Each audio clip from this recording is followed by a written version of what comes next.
It's 10:40 now. The Daily Telegraph columnist Alison Pearson is facing a police investigation for allegedly stirring up racial hatred in a social media post last year. So Alison claims that 2 police officers called at her home on Remembrance Sunday to inform her that she was being investigated. When she questioned it, the officers would not tell her what she's done wrong, allegedly done wrong. It's a nightmare, isn't it? We are now joined by journalist and free speech campaigner Brendan O'Neill. Morning, Brendan. Hi, how you doing? Hi. Despairing, actually, that we live in a country where police officers can knock on your door on a Sunday morning because of something that a journalist posted over a year ago, to be told you're being investigated, but not being told what you're being investigated over, specifically what the tweet was that she posted. Just your assessment of this insanity, Brendan, please.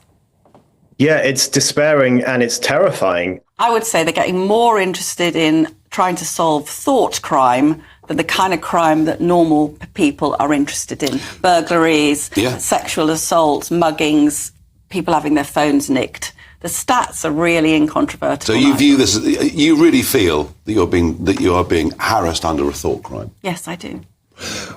What also surprised me was, a non-crime hate incident suddenly has criminal implications, apparently. Yes. The natural bias of regulations is to last forever, unless they are actively, you have to actively delete a regulation or a law, the way things are set up in most laws. Some laws have sunset provisions. And the problem with that is you get vested interests who like that law, and there's an inertia around it. And so over time, the body of law and regulations grows and grows and grows. And it is something that I think is not ultimately good for society. So, in fact, I think it would generally be a good idea to have it such that it's hard to establish a rule and easy to remove one. Older viewers will remember a place called the German Democratic Republic, otherwise known as East Germany, and it's like something out of East Germany, when the Stasi police force would often knock on journalists' doors or knock on writers' doors and artists' doors and interrogate them for saying the wrong thing or thinking the wrong thing.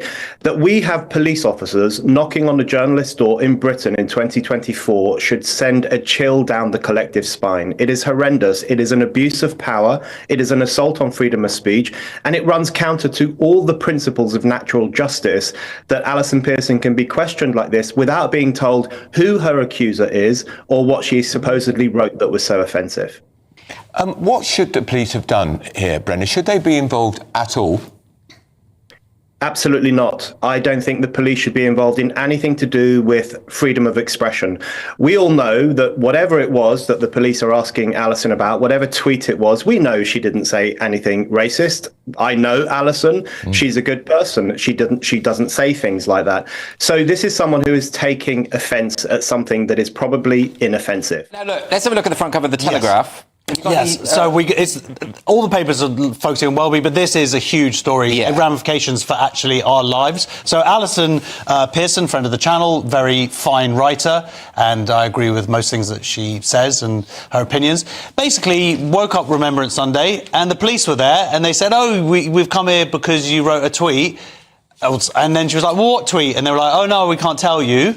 and then so she woke up in East Berlin. Yes, apparently. essentially. I mean, this is the headline talks about how it's a Kafka-esque hate crime inquiry, and it absolutely is. If people have read the trial, they will know it's about a character who is on trial for something he hasn't. They don't tell him. Well, she said, "Who accused me?" She said, "No, they're not accused. They're the victim." But we can't tell you what you're accused of. Yeah, and even that phrase, the victim. Yeah. It's completely bypassing due process. Yeah, this is terrifying stuff. It's scary because she's got a big profile, right? Yeah.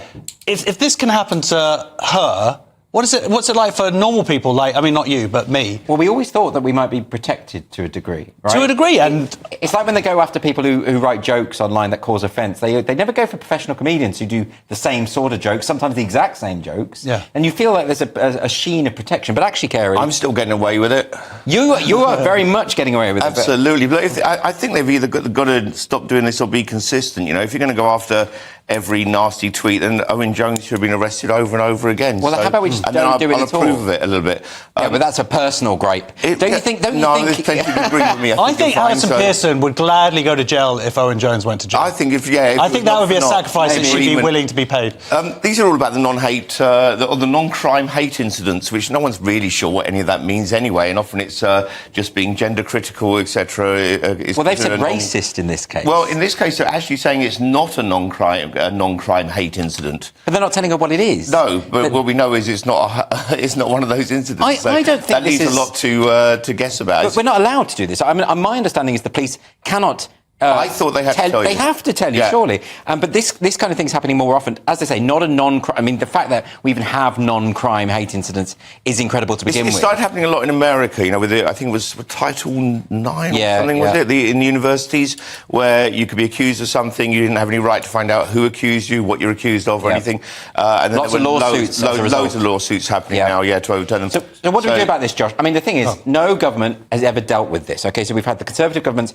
It all happened. Well, it came under there. And Suella Braverman came in and said, no, stop this. Yeah. And they didn't listen. The police forces just kind of ignored her. They're doing more of these charges than ever before. Right. And, you know, the problem we have in Britain now is we live under a tyranny of the easily offended. People who are scouring the internet morning, noon and night to look for something to get upset about. Now, that's their own prerogative if they want to waste their lives doing that. But the worrying thing is they can now call up the cops and have them knock on your door for causing them to feel offence. So this tyranny of the easily offended is a real problem now, because it's not just sad people at home crying over the internet. They can actually get the police to come around to your house and question you and interrogate you and potentially arrest you. The policeman said to Alison, when she said, can you give me my accuser's name? He or she said, it's not the accuser, they're called the victim. And she said, OK, well, you're here to accuse me of causing offence, but I'm not allowed to know what it is, nor can I be told who I'm being accused by. How am I supposed to defend myself then? Do you think, Brendan, that this kind of complaint system is maybe potentially better organised than it might appear?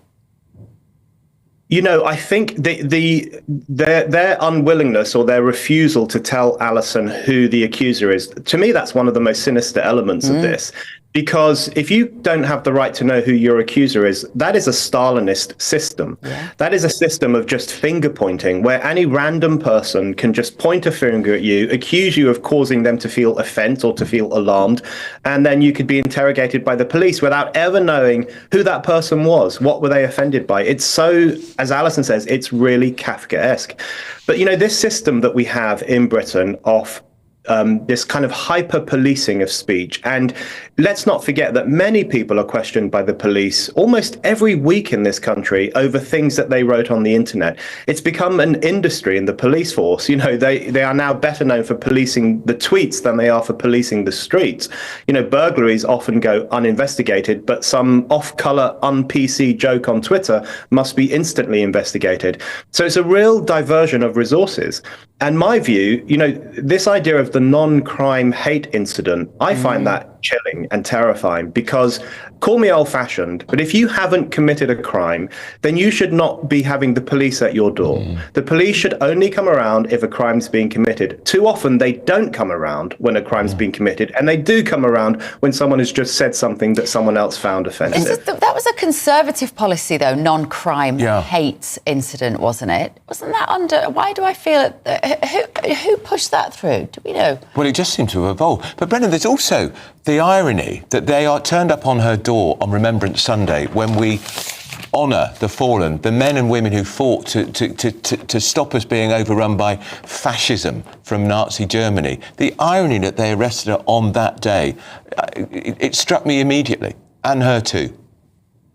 Absolutely. I mean, what a thing to do, well, on any day of the week, but on Remembrance Sunday, when, as you say, we are commemorating the millions of men in Britain and other parts of Europe who gave their lives in the fight against fascism, who gave their lives in the fight for freedom.